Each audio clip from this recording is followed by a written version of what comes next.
Yo, what's going on, guys? Welcome back to the channel. Welcome to a operator guide. I made an ELA guide about, I think it's been over a year now, and it was on Outback, just a super outdated guide, and I want to more so focus on roaming this time. That video is pretty good if you want to be a anchor ELA or a soft roamer as a ELA, but this is going to be more focused on roaming. We're going to go over a little bit of the anchoring as well, but that video is pretty outdated. We're going to use a new map. So as per usual, we're going to go over a loadout. We're going to go into a game and talk about different strategies that we could use just so you could put these into perspective, use these specific strategies, and create your own for other maps. You could take this same advice and spread it across all maps, casual, ranked, whatever you want to do, and take these ideas and use them. That's the most important thing. Try to apply this as best as you can. But we're going to start off, of course, with the loadout. The loadout is very, very good with ELA. It's sometimes hard to control the Scorpion, but I'll show you guys exactly how I like to control the Scorpion. I gave this tip in the last one, but there are a lot of little things you could do with the Scorpion, mostly sputter firing, but specifically we have a certain amount of bullets so we can shoot before this gun goes absolutely chaos mode. So with the Scorpion, this is pretty much the standard, I would say, but there are a lot of different combinations you could use. You could just ditch the vertical grip entirely if you're just free balling the recoil, or another thing that's really popular to help control recoil is take off your sight and just do the irons. Some people find a lot of success with that. I personally do not. Hollow vert flash.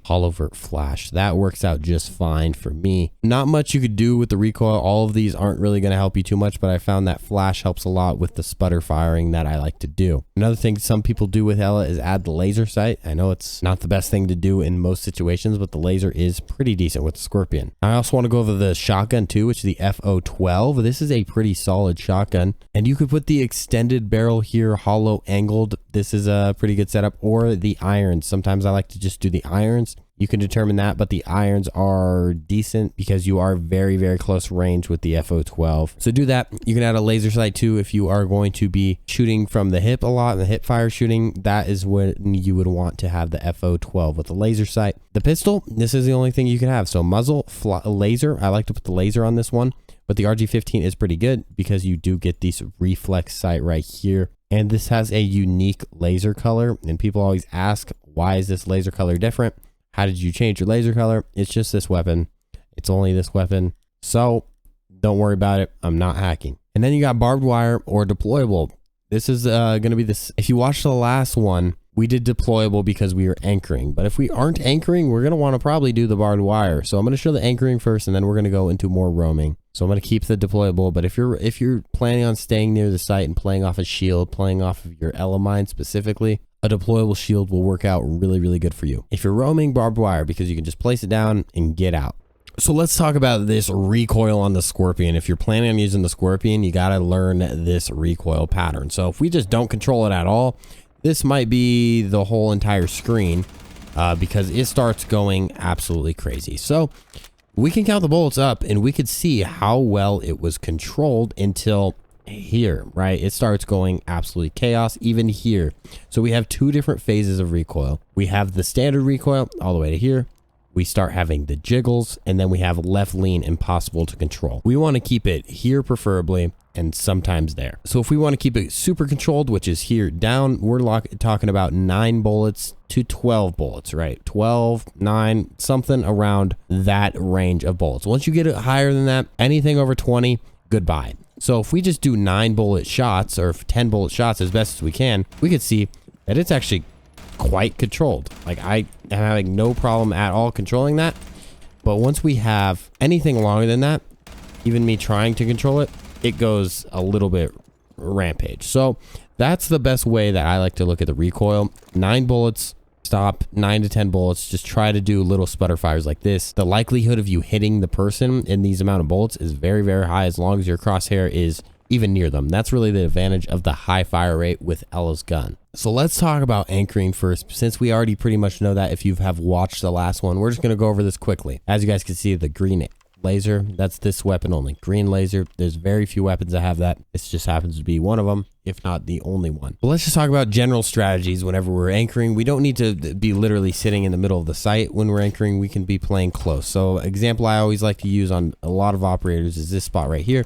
This works really good with ELA specifically because you could sit here, You have a high fire rate gun that you could really just spray at people with, which is always helpful. And we also have something for if someone tries to push us, if they try to stun us and then rush us, we can obviously use the mines and then set our other mines at other areas to help cover our butts. So this would be a good one. And you can set another one wherever. So once we have this set up, we're just going to need some team help. We want some ADSs here, a Y magnet somewhere to swing it away from our ELA. However we want to set it up, we just need some ADSs here to protect us. Even back here would work just fine. But just get yourself set up. And this is a strategy that you could use specifically here, but more specifically, you could use this in every different map. Just try to find a different place like this, and you'll find many across the maps. So just remind yourself of that. Just look at stuff like this. Think of how we're setting ourselves up. We are in a choke point to enter one of the largest or the favorited sites on the map. We have easy rotation to the site. We have ELA mines covering pretty much everything. We're always going to know if someone's pushing us from anywhere except,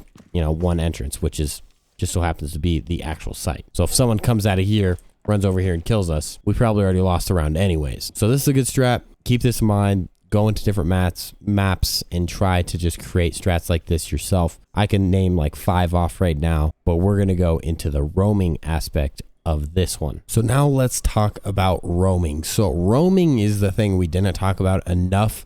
And there are some set guidelines whenever you are roaming. First of all, you're going to have barbed wire, not this shield.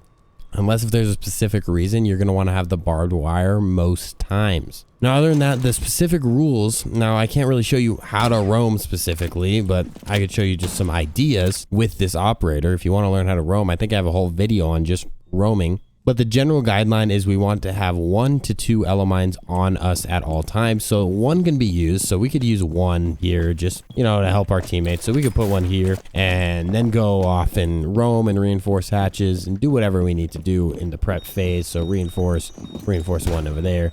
Do whatever we need to do in the prep phase, but we need to keep these on us because whenever we're roaming, it doesn't necessarily mean that we're running at all times. It could mean that we are just around this area. So if we're roaming and we want to take over open area and make sure that people really can't get through here, we could use these mines and actually clean up house with them. The way I would recommend to do it is we have to figure out what we want to lock down with the ELA mine. So for example, we could lock down our flank and we could lock down this window right here as well. Put it somewhere where the drones aren't going to see it. Most likely people aren't going to come in here with their drone and go look up at the ceiling.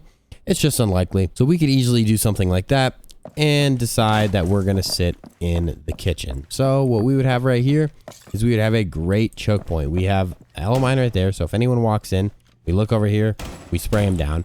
And if we have someone over here, we're going to poke a hole over here, look through it, and we'll be able to spray in once they jump in. Easy kills. Now the only thing we got to worry about is over here. But that's how you play off of your ELA mines. That's much different than how some people play, which is basically just this.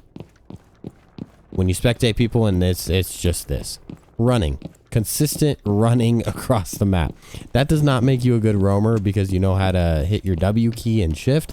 Instead, you need to be able to set up in areas and hold off really big pinch areas like this one, where they have control of the 2 most important hatches for this entire map. So this one and this one are very 2 important hatches that you guys need to be watching out for. So that's definitely how I would consider roaming whenever I'm playing ELA and whenever I have these ELA mines. So hopefully that gave you a little bit of idea and a little bit of a guideline to always follow. Always have 2, at least 1, but 2 preferably, and set up in choke points, set up in areas where you know that people are coming from. Think of areas that you would push if you were attacking that same objective. Where would you go?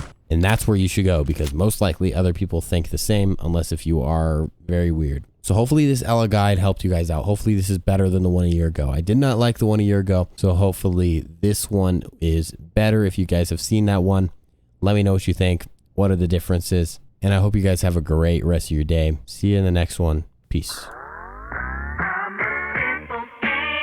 Don't wanna complicate ya.